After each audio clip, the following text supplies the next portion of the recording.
రెండు రాష్ట్రాలు ఏర్పడి 10 ఏళ్లు పూర్తయిన నేపథ్యంలో టీడీపీ అధినేత నారా చంద్రబాబు నాయుడు ఆసక్తికర ట్వీట్ చేశారు.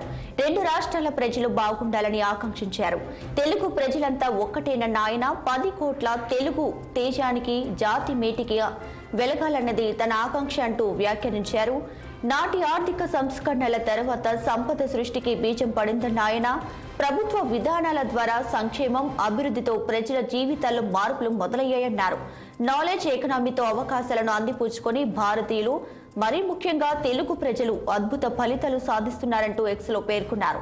పేదరికం లేని సమాజం దిశగా రెండు రాష్ట్రాల ప్రయాణం సాగాలని, అలాగే రానున్న రోజుల్లో ఆర్థిక అసమానతలను నిర్మూలించి సమగ్ర సాధికారత సాధించాలన్నారు చంద్రబాబు.